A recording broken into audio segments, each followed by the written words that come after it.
Welcome Stage 1 parents. My name is Kim Katasi and I am the Relieving Assistant Principal for Stage 1 for this year. Today I'm going to talk about a variety of different content. We're going to discuss some organisational matters. We're going to talk about a little bit about curriculum for the year. We're going to talk about CESA and the new program that's happening, a bit of Walker learning, and also how you might be able to contact your teacher this year. So let's get started. Let's start by talking about our Stage 1 teachers for this year. We have 4 Year 1 classes. 1D is Miss Duggan, 1HW is Miss Hopkins and Miss Williams. Miss Williams will be on class on the Monday and Miss Hopkins will be from Tuesday to Friday.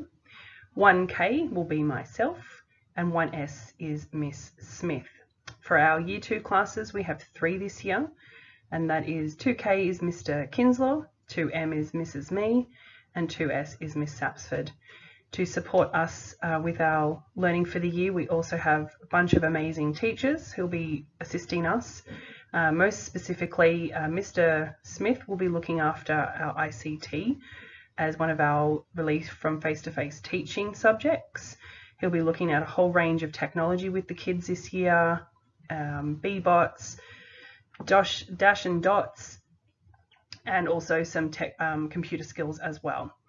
Mrs. Corris and Miss Ricketts will be in library this year, and they will be doing the borrowing and reading and also a whole range of research skills. And Mr. Olson will be looking after our music program.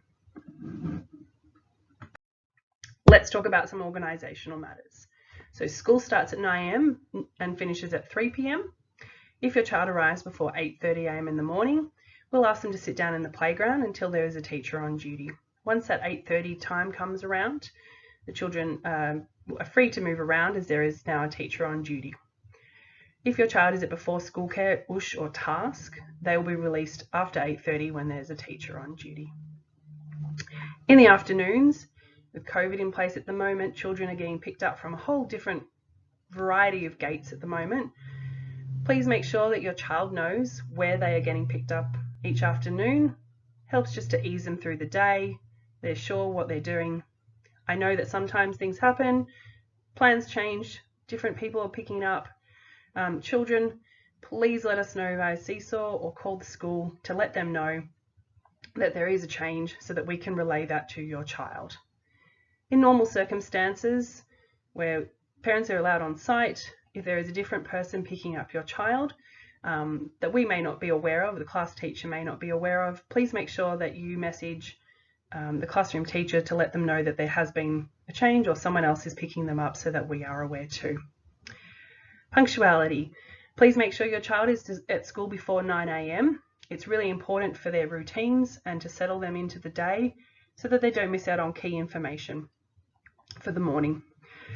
If you need to pick them up early in the afternoons, please go to the office. They will call the office.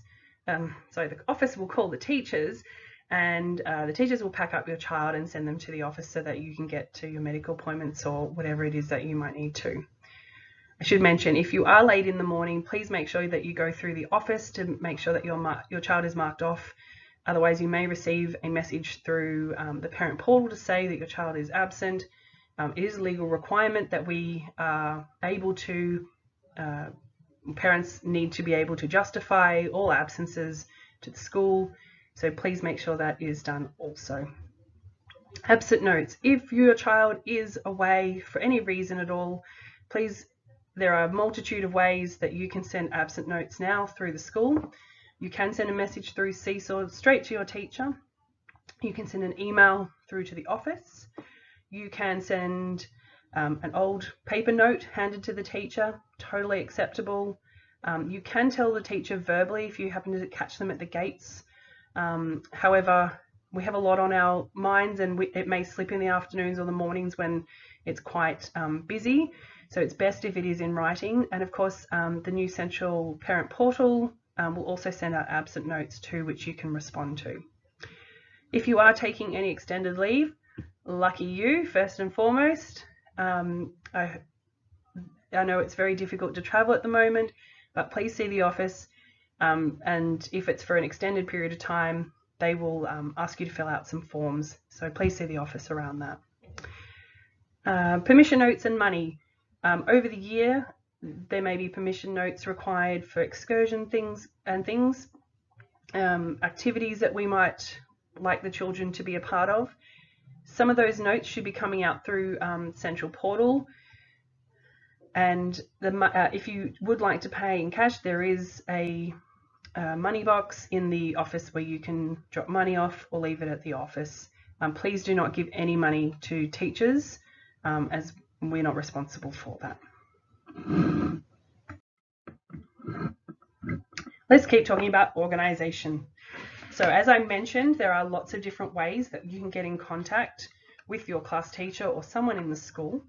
So classes will be using Seesaw, which is the best method for really quick, easy messages that you need to get to your teacher. I would ask that if it is a request to have a conversation about your child, please make sure that that is sent through the office requesting a meeting with the teacher. The Seesaw is a great opportunity for us to share what the children are doing in their classroom and any quick messages that might need to go out to parents, just in terms of organisation. It might be a special mufti day or a reminder for sports clothes, or opportunities for us to get information out to you really quickly and directly.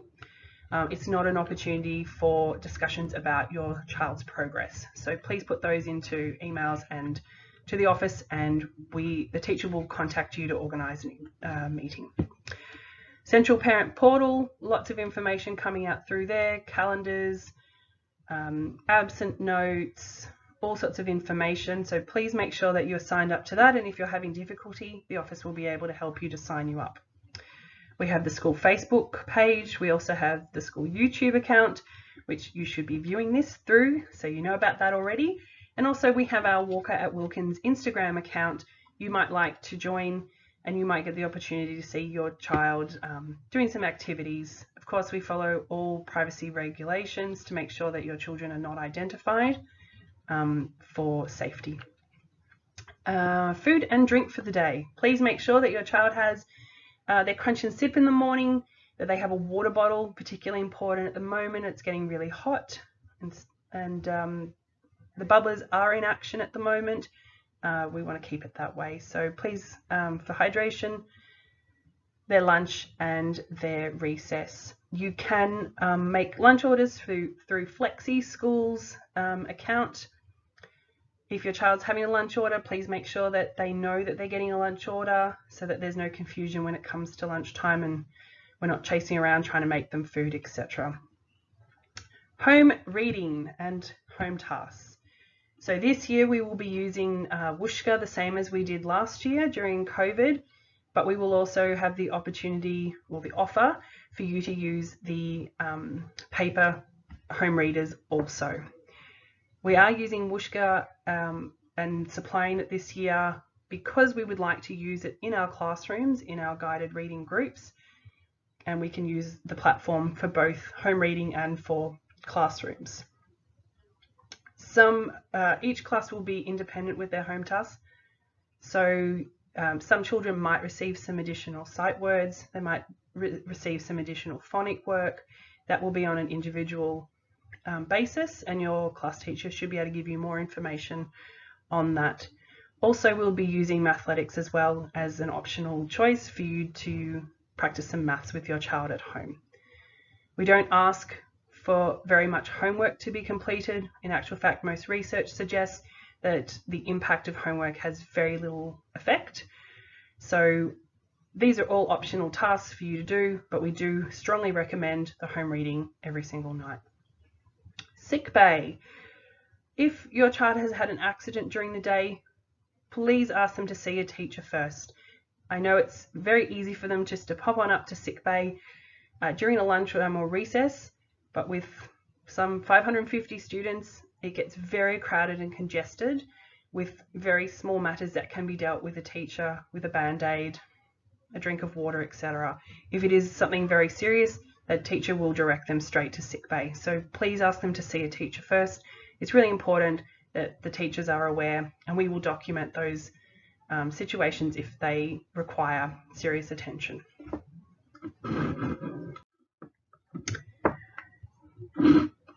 Key learning areas. So the curriculum from K to 6 is made up of 6 key learning areas, and that is English, which includes reading, writing, talking, speaking and listening; mathematics, which includes number and algebra; measurement and geometry; and statistics and probability. We spend half a year looking at geography and half a year looking at history; science and technology, which includes digital literacy; the creative arts, which we sometimes called CAPA, creative arts and performing arts, is art, music, drama and dance.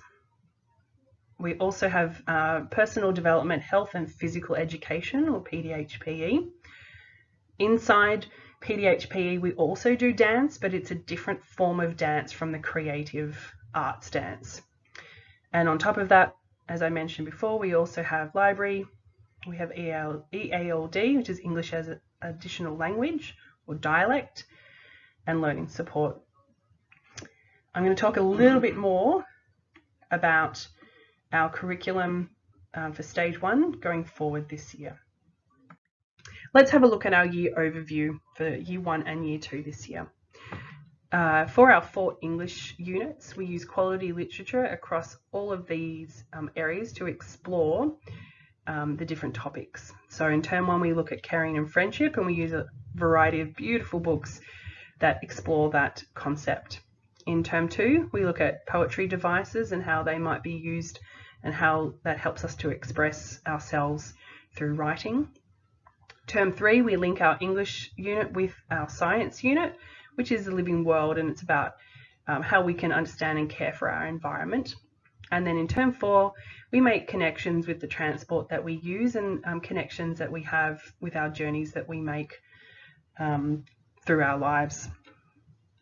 In science we cover all the different areas of earth and space, the physical world, the living world and the material world through a variety of units. In history we look at history for the first semester, which is changing technology. And the kids really love to see how things have changed and how much harder it was in the olden days compared to the things that they have these days. It's a really great eye-opening experience for them. And for geography, we actually split the learning because it's quite a sequential topic in which the year 1s look at the features of places, how weather affects that, how people use those local places and spaces. And the year 2s look more about how the people live in those places and, you know, creating maps and the different ways in which places can be used a bit more specifically. And they're lovely units for them to really interact with their local world. For PDHPE, we will be running sports in schools, or CESA sometimes it might be heard as, and I will talk a little bit more about that later. We also include the drug education and child protection in terms 2 and 3, which are mandatory and incredibly important for our students. Excursions and events, COVID dependent, will happen across the year. More information will come out across the terms. We're hoping to do an excursion in term 2 and term 4. One will be hopefully relating to our history topic and one to our geography topic. So look out for more information on that. Let's talk about Walker Learning, something that I'm incredibly passionate about and thrilled that we were able to trial it and implement it here at Wilkins Public School. So in 2018, we informally trialed it with our kindergarten students. It was incredibly successful, and so we decided to implement it in 2019 to our entire kindergarten teachers.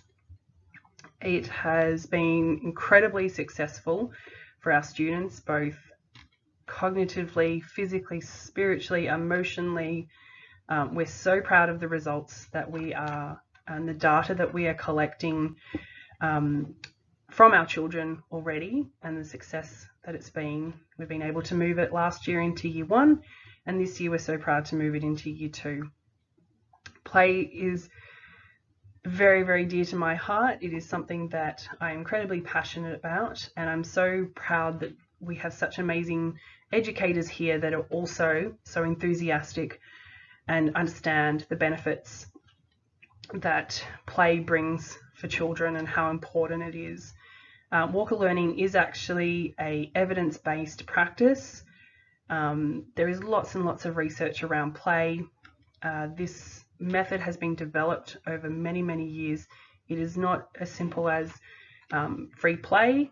There is lots around the process in which we use and the links that we make to our learning in the morning and through the rest of our days and weeks for that matter. I wanted to share with you a little quote that I found from the American Academy of Pediatrics from 2018. I thought it was very fitting that I wanted to share it with you. And I don't think I could say it any better. It says, "Play helps to build the skills required for our changing world, and play provides a singular opportunity to build the executive functioning that underlies adaptive behaviours at home, improve language and math skills in school, build the safe, stable and nurturing relationships that buffer against toxic stress and build social emotional resilience." There's not one thing in that list that I haven't seen the students over the last few years develop. Maybe not master, but certainly are in the process of developing. And I have seen the dramatic change in the children in the way that they deal with one another, in the way that they deal with their stress, in the way they deal with their relationships. That is so exciting and so pleasing to see that the children are developing those skills that they so desperately need. Please feel free to come and talk to me at any time about the Walker learning process, what we do in the classrooms if you would like more information, and I'm happy to share that with you. So CSA, which stands for Sport in Schools Australia, you will recognise CSA from previous years, which we have used them to help us teach the social skills and the gymnastics programs, as we don't necessarily have the equipment or the skill set to teach such a specialist skill. So this year we decided to have CSA come in every term, and they will teach the Stage 1 students a variety of sports every 3 weeks on a Tuesday.